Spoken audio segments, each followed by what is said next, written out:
नमस्कार दोस्तों, मैं अमित नेगी। चलिए आज के न्यूज़ की भी शुरुआत हुई। दोस्तों पहली खबर है इंडिया से। ये इंडिया की एक यूट्यूबर हैं ज्योति मल्होत्रा, जो कि रहती इंडिया में लेकिन खाती पाकिस्तान का है। कुछ समय पहले उनको एक फ़ॉरेन मतलब बोले तो पाकिस्तानी एक एजेंट से प्यार हो गया और उसके बाद वो पाकिस्तान गई। उन्होंने ना अपनी वीडियोस के ज़रिए पाकिस्तान की बढ़िया इमेज दिखाई और हमारी जो मिलिट्री है, यहाँ की खुफिया खबर जो भी है वो पाकिस्तान पहुँचाती थी। तो देखो भाई, उसके साथ साथ काफ़ी सारे लोग भी थे लेकिन उनकी कोई पहचान ज़्यादा हो नहीं पाई। और वो एक यूट्यूबर होने के बाद भी बीच में उन्होंने पाकिस्तान में ब्लॉग्स बनाए और पाकिस्तान की पॉजिटिव इमेज दिखाई। तो दोस्तों ऐसे ऐसे गद्दार हमारे देश में भरे पड़े हैं। तो आजकल हम ये नहीं कह सकते कि किसी भी यूट्यूबर पे हम लोग भरोसा कर सकते हैं। कोई भी देश के लिए गद्दारी कर सकता है। हम लोग तो ऐसे नहीं है भाई, हम अपने उत्तराखंड में ही सेफ हैं। Welcome to Pakistan railway. मैं हूं अभी पाकिस्तान में वाघा स्टेशन पे।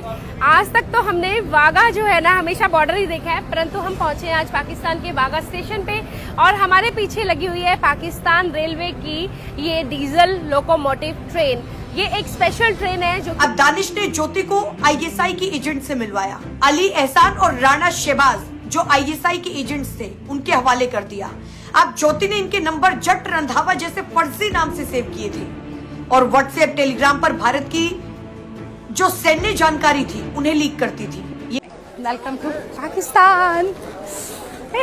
इस बार हम आए हैं हिंदू पिलग्रिम एक्सप्लोर करने के लिए। लास्ट टाइम हम आए थे सिख पिलग्रिम एक्सप्लोर करने के लिए। दोस्तों अगली खबर भी हमारी इंडिया से रिलेटेड है, लेकिन कुछ लोग इंडिया में ऐसे हैं, क्या बोलें दोस्तों, पाकिस्तान कुछ भी कर ले उनके साथ लेकिन फिर भी वो पाकिस्तान का गुणगान गाएंगे। आप खुद वीडियो देख सकते हैं। पाकिस्तान मुर्दाबाद क्यों बोलेंगे? पाकिस्तान के साथ तो गलत हो रहा है। किसके साथ गलत हो रहा है? पाकिस्तान के साथ गलत हो रहा है। दोस्तों चलिए आगे बढ़ते हैं अगली खबर की ओर, जो कि हमारे उत्तराखंड की महिलाएं हैं या भी जो भी बुजुर्ग लोग हैं उनसे रिलेटेड है। कुछ लोग बाहर के आ रहे हैं। पहले हमारे उत्तराखंड में सभी लोग बिल्कुल सेफ थे, चोरियां बहुत कम होती थी। बजाय यहाँ सीसीटीवी कैमरा कुछ नहीं लगे हुए और उसके बाद भी चोरियां बहुत कम होती थी। मार सकती हैं, हम नहीं मार सकते भाई। दोस्तों वो लोग यहाँ पे आते हैं, पकड़े भी जाते हैं, उनको कोई फ़र्क नहीं पड़ता है। और एक वीडियो ऐसी है दोस्तों कि हमारे उत्तराखंड में जो महिलाएं होती हैं ना, वो कभी भी आर्टिफिशियल नहीं पहनती है। गले में हो, चाहे कान में हो, चाहे नाक में हो, हमेशा सोने का पहनती हैं। और एक नेपाली आदमी था, यहीं नीचे मार्केट की बात है, सीधे कान से कुंडल खींच के ले जा रहा था बुजुर्ग के। वो तो अच्छा हुआ दोस्तों कि वहाँ पे वो पकड़ा गया। अगर नहीं पकड़ा जाता तो देखो भाई इतना नुकसान भी हो जाता, कान भी चल जाते। तो आप लोग उत्तराखंड में रह रहे हो तो बिल्कुल ध्यान रखें। आजकल भाई कहीं भी चोर निकल सकते हैं। लेडीज मार सकती हैं, हम नहीं मार सकते भाई।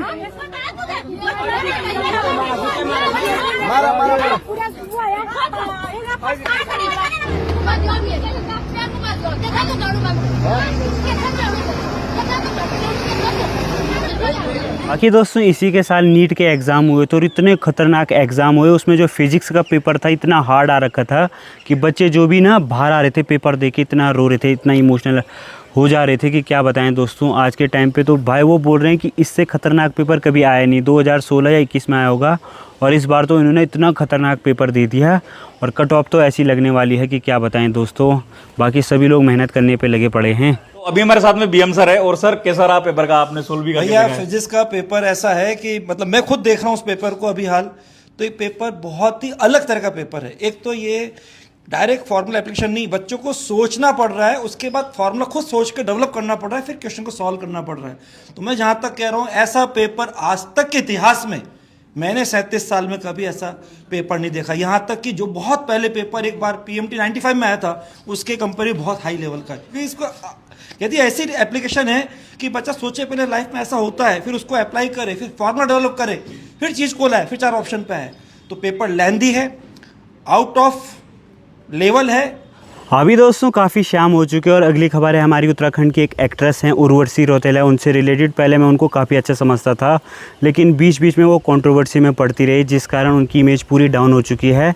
कई बार हम लोग काफ़ी अच्छा काम करते हैं फिर एक काम गलत कर देते हैं, उस कारण हमारी इमेज भी वैसे ही बन जाती है। बद्रीनाथ धाम में दोस्तों एक मंदिर है उर्वशी नाम से, माँ उर्वशी का मंदिर है। उर्वशी रौतेला बोली कि मेरा मंदिर है, और वो भी इतने चालू तरीके से बोली कि मेरे नाम का मंदिर है। रिपोर्टर पूछते रहा आपका नाम का यानी कि आपका, लेकिन फिर भी वो अपनी बात पे अड़ी रही कि मेरे नाम का। उर्वशी रौतेला को इतने लोग फॉलो करते हैं, कह रही थी कि बद्रीनाथ में मेरा मंदिर है। उत्तराखंड में ऑलरेडी मेरे नाम का मंदिर है, उर्वशी मंदिर। फिर गाली भी दे रहे उसे, एक तो फॉलो भी कर रहे फिर से गाली भी दे रहे। तो यूथ है वो आज भी अनुराग डोभाल के पीछे पड़ा हुआ है। ऑलरेडी मेरे नाम का मंदिर है, उर्वशी मंदिर। आप बद्रीनाथ के टेम्पल के मंदिर के दर्शन करने जाओगे ना, उसके ठीक बाजू में there is a temple called Urvashi. आपके नाम का? हाँ, उर्वशी मंदिर वहाँ पे है। मैंने आपके लिए डेडिकेटेड है? हाँ, उर्वशी मंदिर वहाँ पे है। लाइक लिटरली आपके लिए डेडिकेटेड? हाँ, उर्वशी मंदिर वहाँ पे है। बस मेरी यही चाहत है कि जैसे अभी विद इन स्पैन ऑफ 1.5 साल के स्पैन में I made my debut with mega star Chiranjeevi. फिर मैंने पवन कल्याण गारू के संग काम किया ब्रो फिल्म में। फिर मैंने बालाया बाबू के संग काम किया। मेरी बस ये चाह है कि उनके भी टेम्पल्स हैं तो साउथ में कुछ ऐसा कुछ हो कि फॉर माई फैंस कुछ वहाँ पे कुछ हो। तो एक टेम्पल आपके यहाँ है आपके नाम पे, आप चाहते हैं साउथ में भी आपके टेम्पल्स बने? हाँ, क्योंकि काम साउथ में हो रहा है ना, तो साउथ में होना चाहिए। अगली खबर है दोस्तों, पंच केदारों में से तृतीय केदार मधुमेश्वर धाम से रिलेटेड आप लोग बिल्कुल दर्शन कर सकते हैं। 21 मई को बाबा मधुमेश्वर धाम के कपाट खोल दिए जाएंगे और उसके बाद आप दर्शन करने आ सकते हैं 6 महीने के लिए। और 6 महीने बाद डोली वापस आ जाती है ओमकारेश्वर मंदिर ऊखीमठ में, जहाँ से बाबा केदार की डोली केदारनाथ जाती है और मधुमेश्वर धाम की डोली मधुमेश्वर जाती है। वो जगह है ओमकारेश्वर मंदिर ऊखीमठ। तो जो लोग चल फिर नहीं सकते हैं वो ऑफ सीजन में यानी कि शीतकालीन में ओमकारेश्वर मंदिर में बाबा केदारनाथ के और साथ में बाबा मधुमेश्वर के दर्शन कर सकते हैं शीतकालीन में। भगवान मद्दमहेश्वर जी की डोली प्रस्थान कर चुकी है ओमकारेश्वर मंदिर ऊखीमठ से अपने धाम मद्दमहेश्वर धाम के लिए। तो आप लोग भी डोली के दिव्य और भव्य से दर्शन कीजिए। हर हर महादेव, हर हर महादेव। और इन ऐसी जगहों पर डोली रुकती है, निर्धारित से स्थान हैं। सभी लोग भगवान जी की डोली को फूल माला पगड़ी वगैरह चढ़ाते हैं और ये दिव्य से दर्शन। हर हर महादेव, हर हर महादेव, हर हर महादेव। अगली खबर है दोस्तों, प्राइवेट स्कूल से रिलेटेड। इतनी ज़्यादा फीस हो गई है प्राइवेट स्कूल में कि क्या बताएं। पेरेंट्स बोल रहे हैं इतनी हमारी कमाई नहीं हो रही है जितनी हम लोग फ़ीस भर रहे हैं। तो इस और पे भाई सरकार को ध्यान देना चाहिए, हर स्कूल में एक लिमिट लगा देनी चाहिए। फिर लोग अपने हिसाब से अपने अकॉर्डिंग से अपने अपने बच्चे प्राइवेट स्कूल में रख सकेंगे, क्योंकि प्राइवेट स्कूल हर साल अपनी मनमानी करते हैं, बहुत ज़्यादा फीस बढ़ा देते हैं।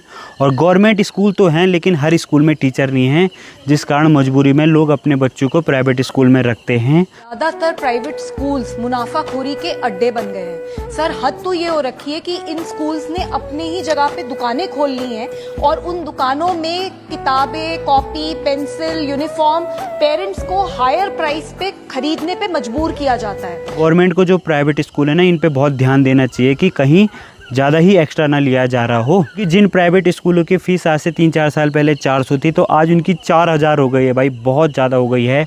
और ऐसे में सभी लोग बहुत परेशान हो गए हैं, क्योंकि जो लोग घर से बाहर रहते हैं उनको भाई सब कुछ मैनेज करना होता है, घर भी देखना होगा, बच्चे भी पढ़ाने होते हैं। तो गवर्नमेंट को इस चीज़ पे एक्शन लेना चाहिए, कुछ ना कुछ सॉल्यूशन निकालना चाहिए। आपको इस साल स्कूल को 25 से 30% एक्स्ट्रा पे करना है। 20,000 रुपए का लोड एक पेरेंट के ऊपर कितना बढ़ जाएगा? बुक्स भी आप इनकी कहीं और से परचेज नहीं कर सकते, या तो इनसे लो या फिर इनका वेंडर है यहाँ पे, वहाँ से ले सकते हो। सब ये नेगोशिएट कर रहे हैं कि स्कूल अच्छा नहीं है, हम मजबूरी में ही पढ़ा रहे हैं। दोस्तों एक चीज़ और कहना चाहेंगे, आपने कैंची धाम के बारे में बहुत सुना होगा। नैनीताल में पड़ता है कैंची धाम मंदिर बाबा नीम करोली जी का। अगर आप लोग गए नहीं हो तो अपनी लाइफ में एक बार ज़रूर जाना। वहाँ जाके जो पॉजिटिव वाइब्स आते हैं आपकी लाइफ ही बदल जाएगी। मैं भी पिछले साल वहाँ गया था और सच में दोस्तों वहाँ से आने के बाद भाई ज़िंदगी ही बदल गई। बहुत सारी पॉजिटिव चीज़ें आई भी, और लाइफ में उतार चढ़ाव आते रहते हैं दोस्तों। कभी भी हो दोस्तों बहुत ज़्यादा दुख आता है तो उसके बाद सुख ज़रूर आता है। तो आप सभी से निवेदन है कि आप लोग एक बार कैंची धाम ज़रूर जाएँ। समय ऐसा था जब न नौकरी थी, माँ दुनिया छोड़ के जा चुकी थी, हर तरफ अंधेरा ही अंधेरा था, डिप्रेशन था, तनाव था, लगता था कुछ भी नहीं रहेगा, सुसाइड के थॉट आते थे। और फिर एक दिन महाराज जी ने हाथ पकड़ लिया, सेवा में लगा दिया, भक्ति में लगा दिया। फिर नौकरी भी लग गई, पैसा भी आ गया, प्रॉपर्टी भी बन गई, दुनिया भर में फॉलोवर इतने लाखों करोड़ों लोग व्यूज आने लग गए। एक ही चीज सीखी कि अगर सच्चे दिल से सेवा करेंगे तो महाराज जी सब कुछ देंगे। तो आप जानना चाहते हैं कि महाराज कैसे प्रसन्न होते हैं? तो महाराज प्रसन्न होते हैं सेवा से, राम जी के नाम से, और ईमानदारी और छल कपट रहित मन से। जय सिया राम। आई होप कि आपको जितनी भी न्यूज़ दी पसंद आई होंगी। धीरे धीरे अपने काम को बढ़ाते रहेंगे।